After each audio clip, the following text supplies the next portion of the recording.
Well, hi folks, welcome to another week of Spreading the Baseball News with Larry. I hope all is well with everybody. It's been an interesting week again in the Chinese Professional Baseball League. Some controversial plays and calls involving the umpires, both of which involved Chantress Brothers and the Rakuten Monkeys.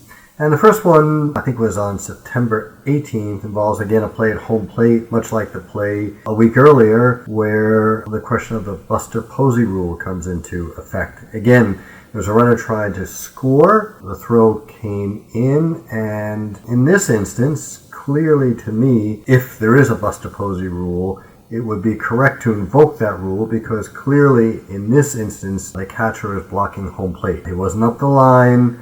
I didn't have to make a swipe tag, and if the notion is to protect the catcher, then the rule should be invoked. Now, I have my opinions about the worthiness of the rule, but again, if you have it, you should invoke it. The question also comes up whether the umps handled it well. I think ultimately in an argument when the manager was thrown out of the game, whether this is something that instant replay should be called upon. Again, I'm not a big fan of instant replay. In fact, I think it probably should be entirely scrapped.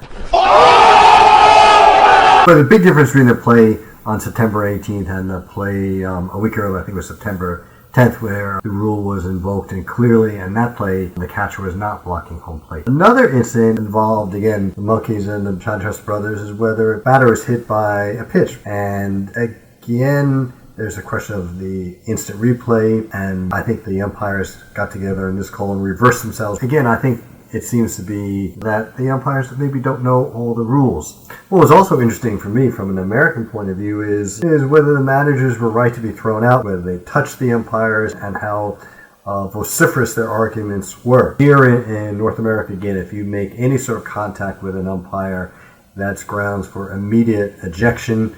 Can't even point your finger. If you touch the ump, you get ejected. I think the managers probably got somewhat heated, but probably in more Asian style. They were not terribly demonstrative in their arguments with the umpires. So, again, back to Chinese Professional Baseball League, could have handled it better in going to the instant replay. I do think, again, on play at home plate on September 18th, that a catcher was blocking the plate, and the Buster Posey rule, if you have it, should be invoked. In any case, I'd like to hear your comments about umping in or for that matter, any part of baseball in Taiwan. You know my feeling about the umpires in Taiwan. I sense the home plate umpires still have more of a hitter's strike zone. So, in any case, love to hear your comments. Regardless, look forward to seeing you next week. 谢谢大家收看，你们有什么看法，请你留言。再见。